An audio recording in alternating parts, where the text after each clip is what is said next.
maybe in the past, as a people, it served us to have this really dualistic way of thinking, of this good and evil, black and white way of looking at life and of sorting through things. I don't know. I mean, it must have served us on some level, or why would we have adopted it and stuck to it as a way of thinking?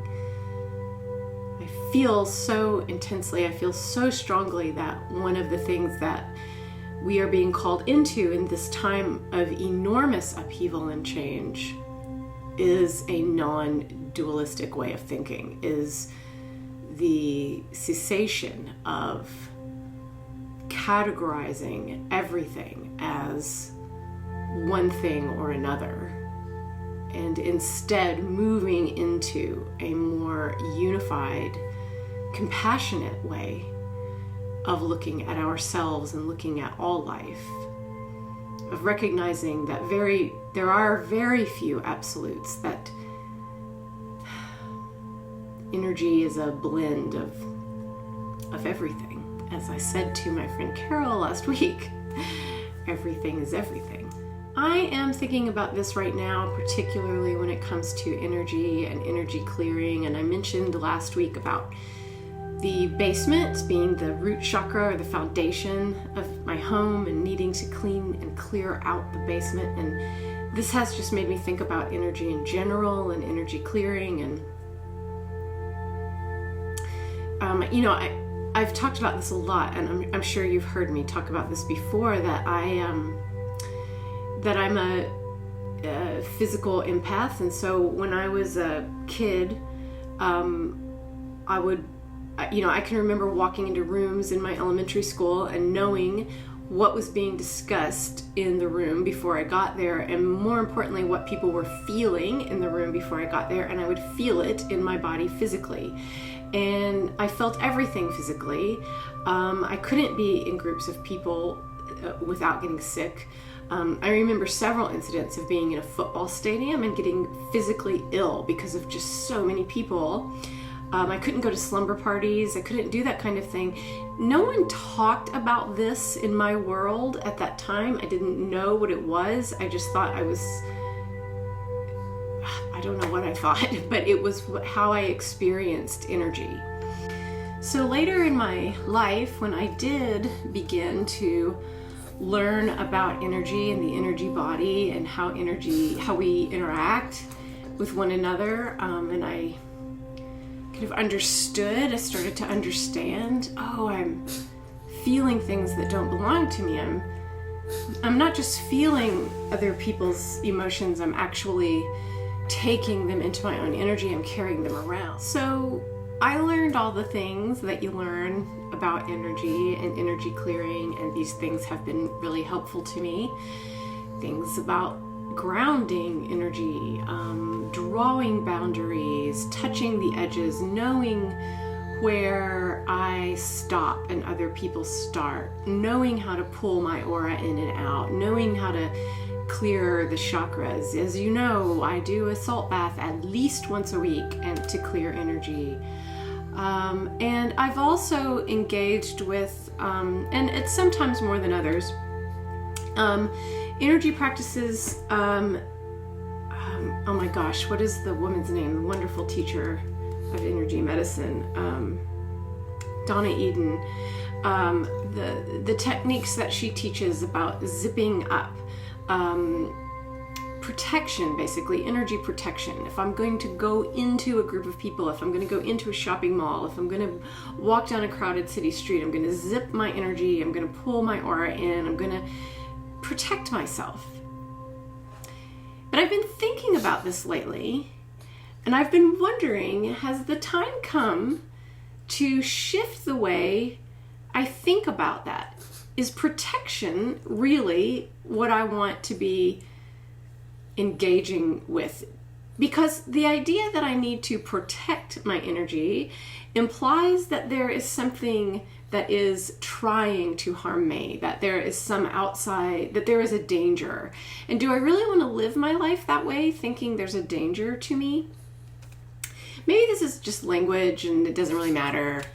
But it's what I've been thinking about. It kind of reminds me of when people talk about other people being toxic. You know, there are very, very few people in the world that I would be comfortable saying that person is toxic, because it implies that they are intentionally harmful, that they are trying to do something bad to you or to hurt you in some way. And there are people like that, obviously. We all see them operating in the world, but I think very, very few, very, very few.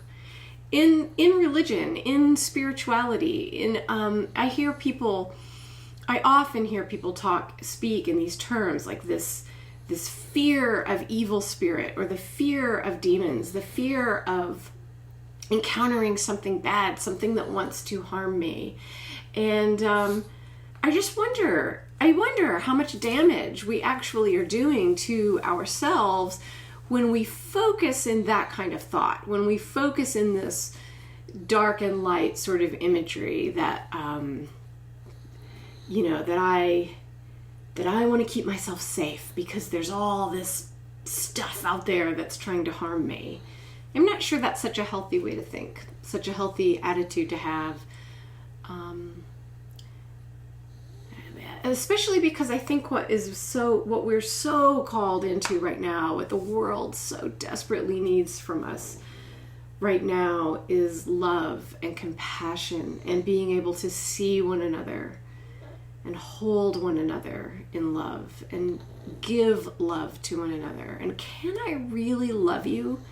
Am I really loving you if I'm coming at you with a posture of defensiveness, if I'm believing that I need to protect myself? I don't know. That's just kind of what I'm thinking about this week. I listened to a podcast called Enlightened Empaths, and last week there was a guest on that podcast, and I'm just going to go look it up so that I'm not guessing. Hold on.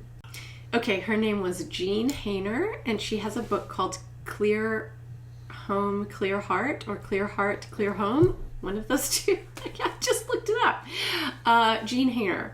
And she actually was talking about this and this idea of protection. And she was saying that she did not do, as I understand what she was saying, was that she did not do energy protection.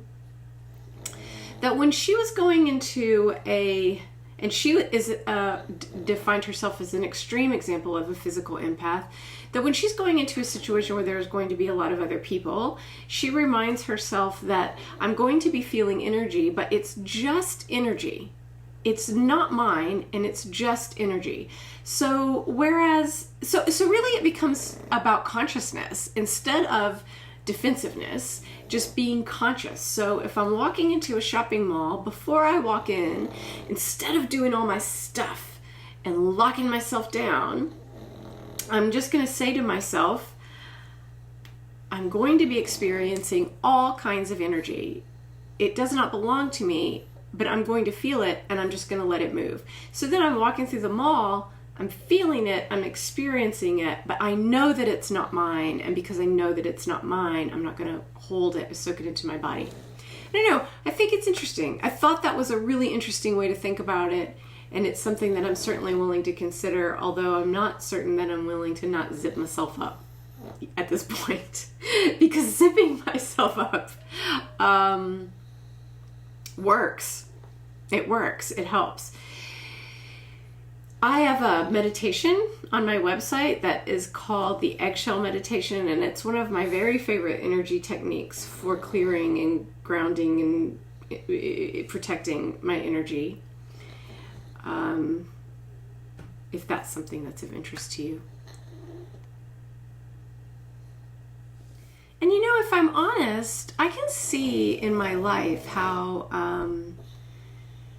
just simply learning about energy really helped me more than anything else, more than any technique that I do, because there have been great periods of time where I'm not doing the techniques and times when I am doing the techniques. But when I was a child and I didn't know anything about energy and I didn't know anything about boundaries, I didn't know anything about any of this. I just got sick. It was like I would feel what I felt. I would know what I knew. I was not discerning whether something belonged to me or someone else, and I would get physically ill. And as I got older, and that continued to be true for a long time in my life, but as I got older and I learned more about energy and I learned more about what it is to be an empath and all the different kinds of ways of being an empath and all the different kinds of people there are in the world, and I did learn about boundaries. As I learned that, I got better. It got easier for me to be in crowds. I didn't feel sick to my stomach all the time. And so partly was this because I was learning and engaging in energy techniques, or was it simply because of awareness, of knowing, of just knowing like, oh, I'm feeling something, but it's not, I didn't feel this way before I walked into this room, so this is not mine and I don't have to hold on to it. Maybe it really is just about consciousness and awareness more than anything. I don't know. But I really want to be more open to other people. I really want to be more loving. There's a pug moving around on the carpet behind me. You can't see him, but I can hear him. I don't want to be defensive. I don't want to be defensive. As I go through my life, I want to think the best of you. I want to think the best of every single person I encounter. I want to think the best of myself and of the world. I want to think the best that I can think of my society and of any group of people. I don't want to hold people responsible for the emotions that they are feeling. I want everyone to be able to feel all of their emotions and flow in their emotions. I want to be always conscious that if I am uncomfortable with my exchange with another person, if their energy is making me feel uncomfortable, that's my responsibility to not hold on to that. But it is also my responsibility to not blame that person, or to think that they are toxic, or to think that there is something wrong with them. How do I show up in love with life? That's really what this is about.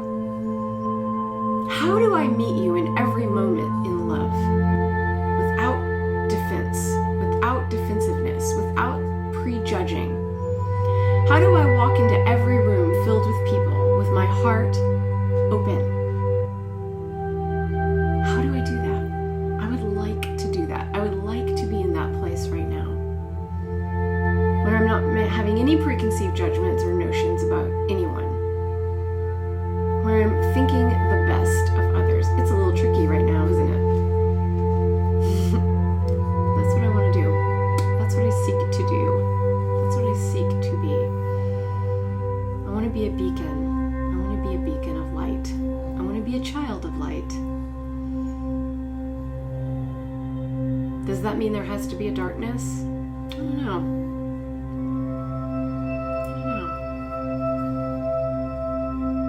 Are going on right now in the studio. You can, of course, enroll at any time in Fill Up Your Cup, which is an 11-day journey. You receive the videos in your email every day for 11 days to help you build a meditation practice, a spiritual self-care practice. I would love to see you in Fill Up Your Cup. At any time, you can request a personal prayer painting from me. I will write your prayer on canvas and paint for you. And at this time, you may also order your Word of the Year painting for 2020. If you choose a Word of the Year and you know what your word is, you can have me paint around that word for you. Information about everything, of course, is on my website, LoriLynHurley.com. If you are interested in energy work, Reiki, or card readings, soul sparks, or fiction writing, you can find those things on my Patreon. Starting in the month of October, I am going to be releasing installments of a fiction writing project that has no outline. I have no idea what I'm doing. I just developed a character and I'm going to send her out to have adventures, and I'm going to release that writing for my patrons. There is a sample, the first installment, that is available to you now that you can read on my Patreon. Are interested in any of those things, then I will see you there and meet with you there. So we are headed toward October as fast as we can go, and